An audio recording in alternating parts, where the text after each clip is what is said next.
Good morning. For those of you who don't know, my name is Maya Karen. I run a fashion blog called Classically Kept. It does feature luxury, contemporary, and how to style and now natural hair care. So if you were into any of those things, please consider subscribing to my channel. Click the notification bell. That way you will never miss a video. So today is going to be a hair video. We have not done one in a while, but I believe it was on YouTube. I saw an article pop up on my page talking about a new development for cosmetology for natural hair in the state of New York. So I will link all of this information down below. So the title reads, it's from Allure. The title reads, a New York law requires all cosmetology students in New York State to learn to style textured hair. So let's get into it. Okay, so kind of the way I want to go about this is we are going to get into some of the excerpts from the Allure article and from the Tease article. I will introduce you to a couple of organizations that helped the bill become a law, and then we will get into my thoughts. Okay, so let's start with some of the excerpts from the Allure article and from the Tease article. And then I will kind of introduce you to a couple of organizations and people who helped this bill become an actual law, right? And then we will get into my thoughts. There, in the first portion of this video, there is going to be a lot of reading. So I'm going to read along with you and I will put it up on the screen, okay? So the bill is S as in Sam, 6528, A as in Apple, okay? One of the goals of the bill is to ensure that the hair salon industry is inclusive, that a Black person can walk into a salon and feel welcome and included and not have to worry about ignorant cosmetologists or their hair being damaged. Another goal is for cosmetology school to be inclusive. And when we talk about inclusive, we're talking about textured hair, afro hair, and natural hair, right? Some of the excerpts that I want to go over so that we can then talk about afterwards. So the very first one, it says this: now, New York State is continuing the momentum with a new law that requires all cosmetology schools in the region to make natural hair education a part of the general curriculum. Okay, that's fine. We have the New York State Senator Jamal T. Bailey, who introduced this bill in April of 2023. He says it's not only common sense, it's the right thing to do. And he tells Allure that it is personal for him. With reading these articles, he said that he is married and he does have 2 children who happen to be 2 young girls. And he wants them to be comfortable in their skin. He wants them to feel beautiful, but he also wants them to be included when it comes to getting their hair done and when it goes to getting hair or cosmetology services, okay?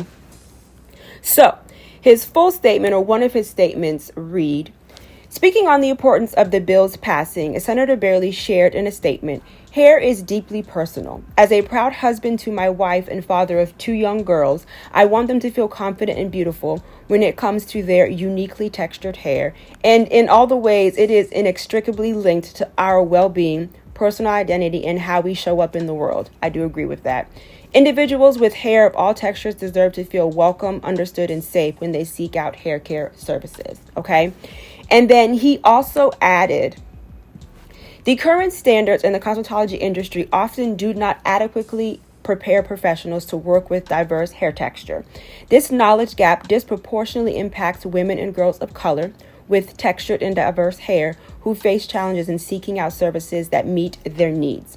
My bill S6528A seeks to change this by empowering cosmetologists to work with all hair textures and requiring that education and testing for cosmetologists or natural hair stylists includes the provision of services to individuals with all hair types and textures.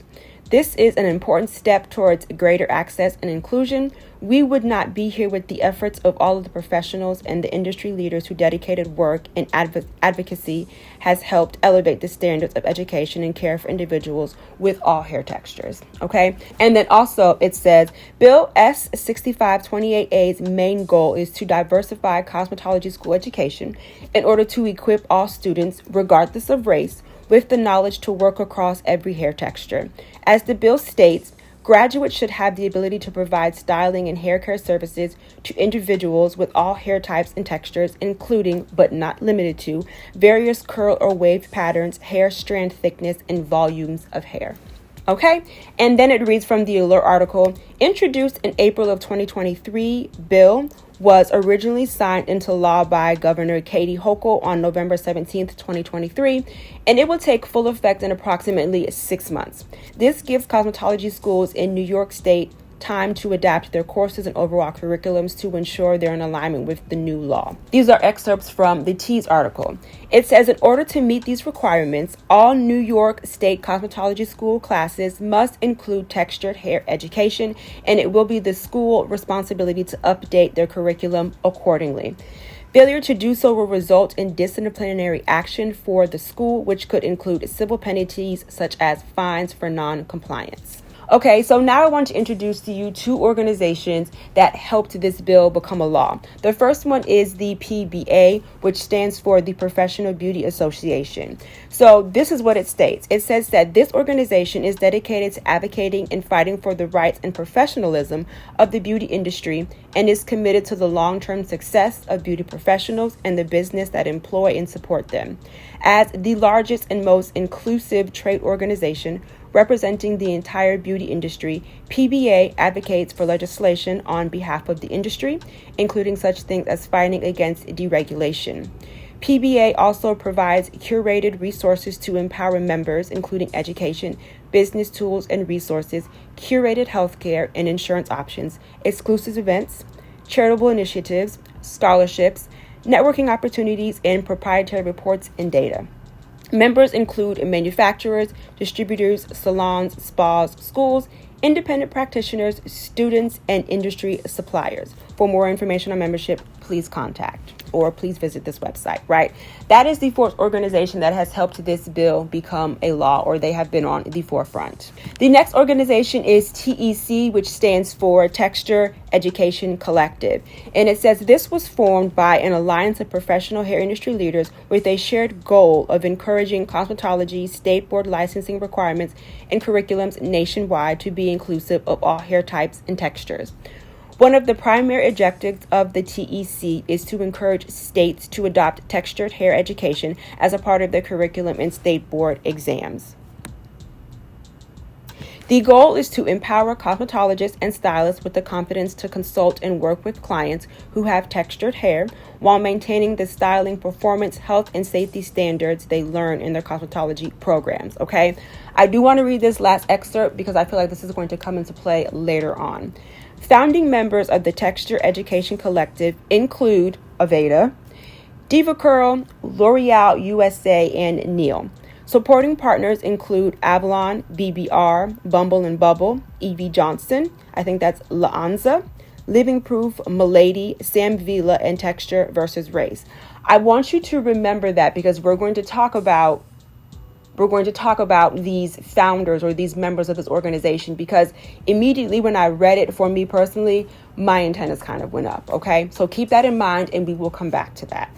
Okay, so I want to share with you an excerpt from someone who is a part of another organization who does have some concerns. And as I said, when I read the excerpt from TEC about, who that group includes or who helped funds or who helped founded the organization, my antennas went up, and she stated some of the things that I would be concerned about as well. So it reads, Natural Hairstyle and Braid Coalition co-president Diane DaCosta has some concerns about the new law. She states, despite the NHBC's persistent efforts to strengthen and refine this recent law, its full potential remains unrealized. The passing of Bill S-6528A, which mandates texture education without professional oversight, is a concern. An additional concern is that guidance from the TEC, which is the Textured Education Council, a corporate-led organization, may be anchored in corporate agendas for this $8.3+ billion industry without proper consultation or acknowledgement of the pioneering hairstylists who have actively contributed to and advocated for positive change. This lack of recognition raises apprehensions about whether the TEC's decision was genuinely reflect the best interests of both stylists and consumers. Okay, so now let's get into my thoughts. And one of the first things that I want to address for me personally, or just in general, what a lot of people might be thinking is the elephant in the room. So while this bill that has now become a law is good, I guess you could say, on the surface, it's good in theory, this is going to take some time. And what I mean by the elephant in the room is that if the lawmakers, if the organizations who have now had this bill passed into law, if they wanted to be effective if they want it to work, if they wanted to have the desired outcome that they are looking for, the negative connotation, the negative narrative that surrounds natural hair, afro textured hair, curly hair, 4A, 4B, 4C, even 3C hair, the negative narrative has to be changed. And that has to be changed within the Black community. And that also has to be changed from the top all the way down to the bottom. And y'all know what I mean. We all know that woman who has had the experience. You might be the woman, or you know of a woman who has walked into a natural hair salon or just a hair salon in general, even though it is a Black salon, and she sits in someone's chairs and the stares and the whispers and the huffs and the puffs about doing her natural hair, right? We all remember the viral story about that specific hair salon that had like the rules and regulations listed, and they went viral because right in the middle of it, they had the audacity to say that they were at this time not taking 4C clients, right? In order for this bill to be effective, the narrative around natural hair has to change. That is the only way that this law is going to be effective, right? We're going to have to change this stigma surrounding natural hair. Unfortunately, within the Black community, within the Black hair salon community, and then also from the top all the way down. And what I mean by that is you have Aveda, you have Empire Beauty, you have Paul Mitchell. Their instructors, their organizers, their textbook writers, their curriculum is going to have to change when it comes to natural hair, okay? The second thing that I want to talk about, which I'm pretty sure, you know, is what Ms. DaCosta was referring to. Is this a money grab? Is this being done, like she said, for these organizations to be able to tap into a new market, which they already have? We are all aware of Dove has tried it. We are all aware that L'Oreal has tried it, right? They have all come out with their natural hairlines. We are all aware that Mielle was acquired by P&G, right? Which is a white-led company, or is historically white company, right?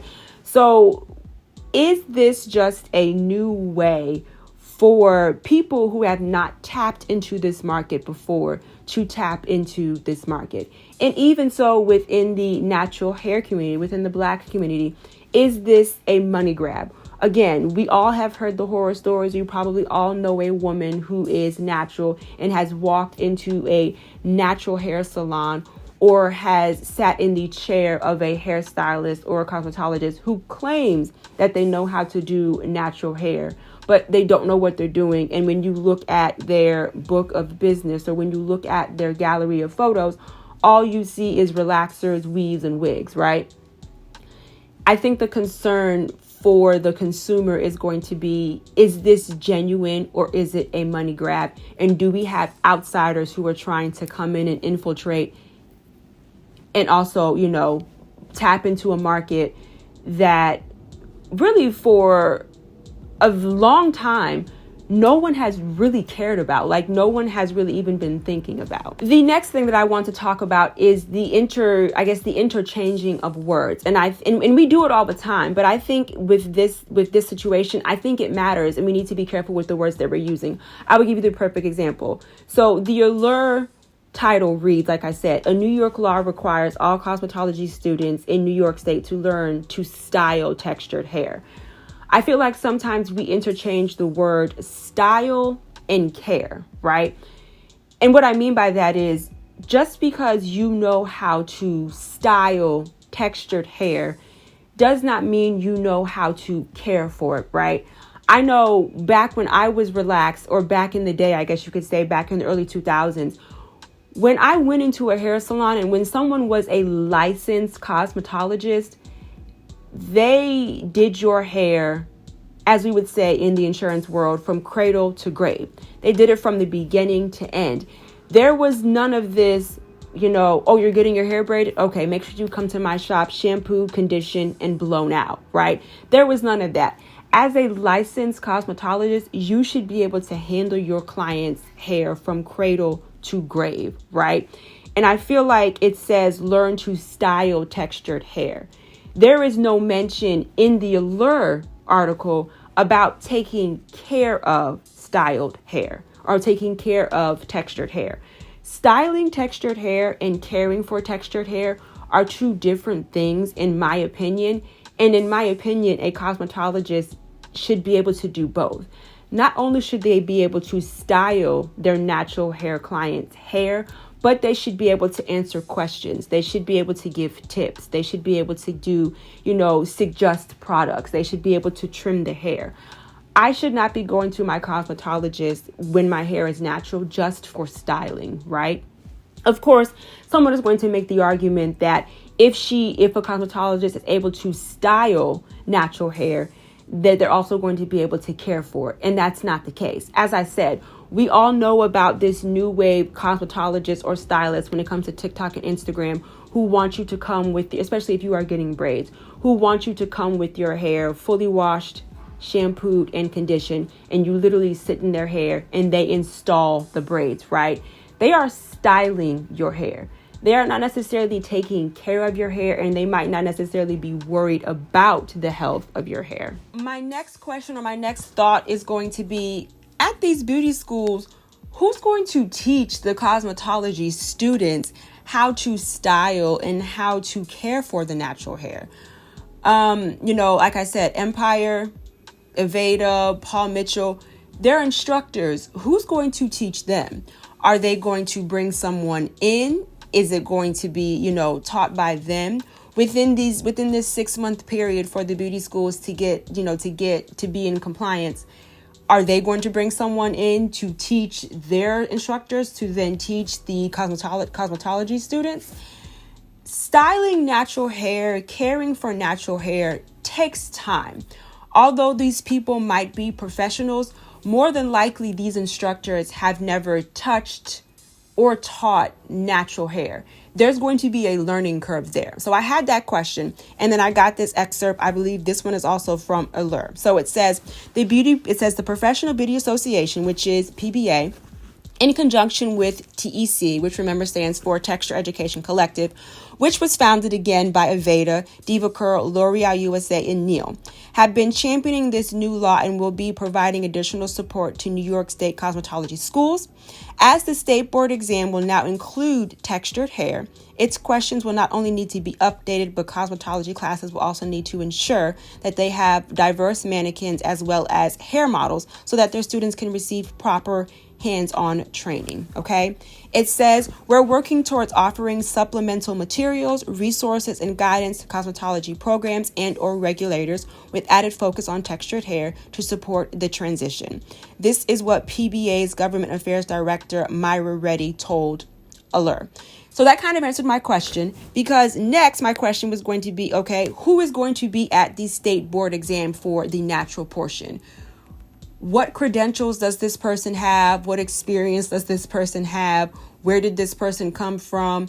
How long have they been doing natural hair? How long have they been styling and caring for natural hair, right? Now, the next thing is going to be the curriculum. How is this going to work? Because we remember that it went into effect and they're going to have 6 months, which means they're going to have their writers, the curriculum, again, the instructors. All of this is going to have to change from the top. I do not have a beauty book in front of me. I do not have a cosmetology book, but I can guarantee you that most of the people who are writing these books probably have every bit of straight hair, 1A, 1B, or some type of wave to it, right?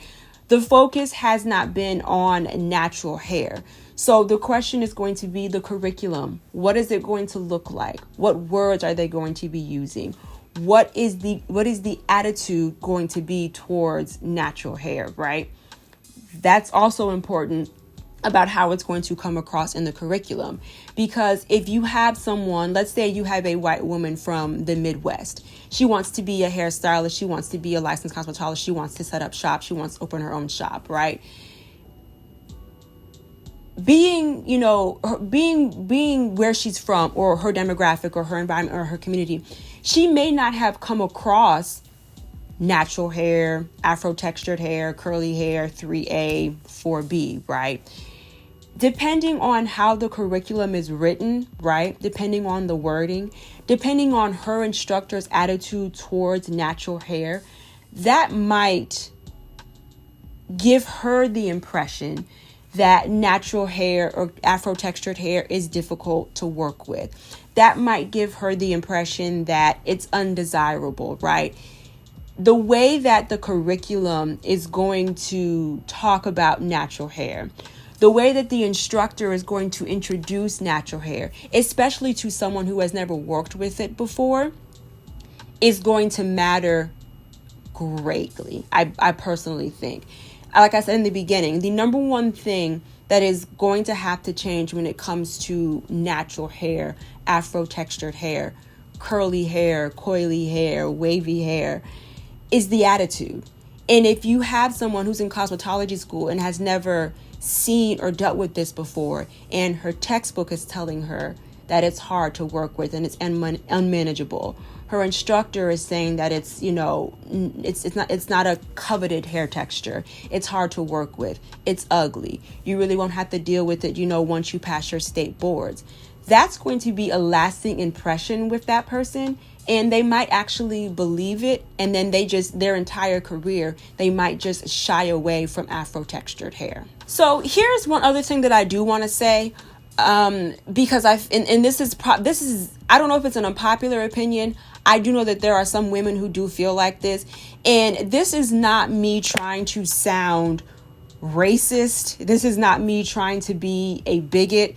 This is not me trying to, hold it to the white man. This is not me trying to, to even further, divide the races. This is not me trying to add to the racial tension that we have in America, right? We're all aware of what's going on in America, right? And I have already said my piece about Gen Z and Gen Alpha, but I know for me, as a natural haired woman, y'all know I don't go to the salon, but if I were to go to the salon, I would not be offended, right?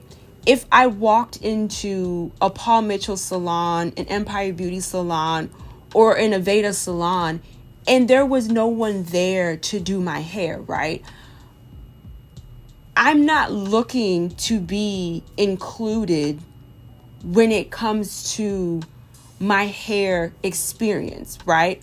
I have no problem going to Monica's hair salon. I'm not talking about, her basement, her kitchen. I'm not talking about, the ghetto salon.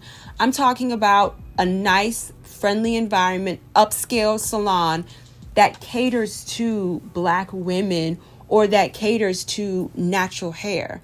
I don't necessarily need my hair care services to be all inclusive, right? I would rather go to someone who specializes in natural hair, whether it be me getting a silk press, whether it be getting mini twists, or whether it be me getting braids with extensions.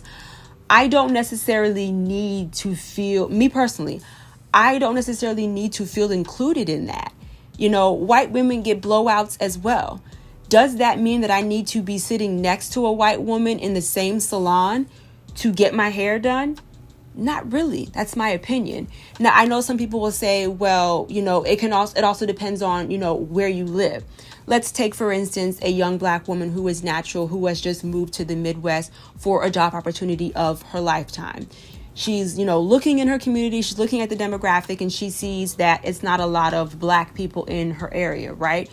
She's then going to question or wonder, where am I going to be able to get my hair done? So I understand for someone like that, she would need to be able to walk into a hair salon and feel welcomed, feel comfortable, and sit in someone's chair and know that she's not, for lack of better terms, be jacked up, she's not going to be burnt, or her hair is not going to be damaged. But for someone like me, aside from the fact that I do my hair at home, who lives in a cosmopolitan area, I don't necessarily know if I care that I want my hair care services to be inclusive.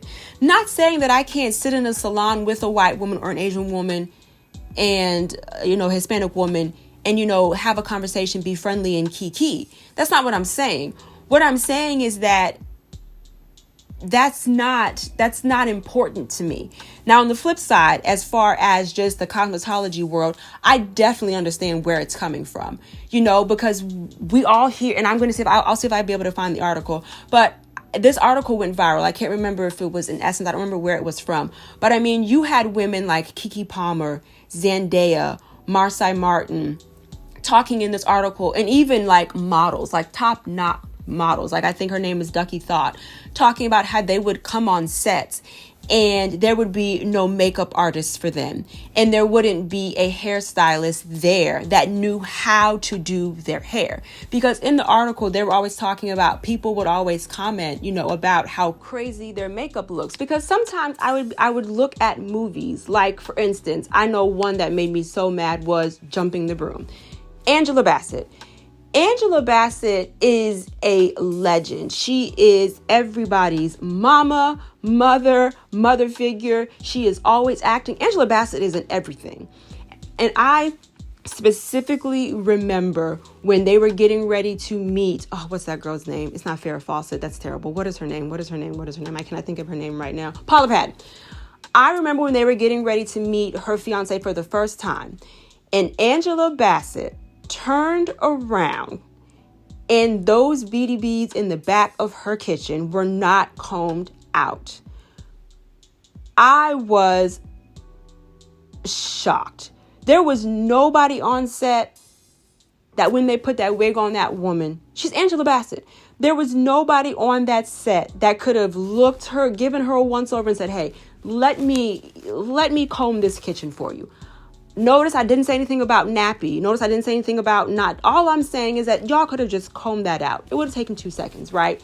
But the article is basically talking about how Black women on sets, who are the Zendayas of the world, basically have to fend for themselves. And that's why they look crazy on these sets. Because even in the article they were talking about, sometimes they would have to do their hair themselves, or their entourage was actually not allowed in, even though you had their counterparts who were able to have their entourage enter, or they really didn't even need the entourage because they had a makeup artist that could do their makeup for their complexion, or they had a hairstylist who could work with their hair texture, right? So from a professional standpoint, I understand. But from a non-commercial, non-celebrity, non-Hollywood standpoint, I'm not really looking for my hair care services or my beauty experience or my salon experience to be inclusive. So to wrap this video up, I think the law is a step in the right direction when it comes to the cosmetology world, when it comes to the education about natural hair. I appreciate it, but as I said in the beginning of the video or towards the middle of the video when it came to my thoughts, the narrative, in order for it to be effective, the narrative surrounding African American hair, natural hair, textured hair, Afro textured hair, 4A to 4C hair, the attitude has to change in order for this law to be effective. Okay, so let's start a conversation in the chat. If you disagree with me, do so. But remember, we always keep it respectful in the comments so we can have a debate.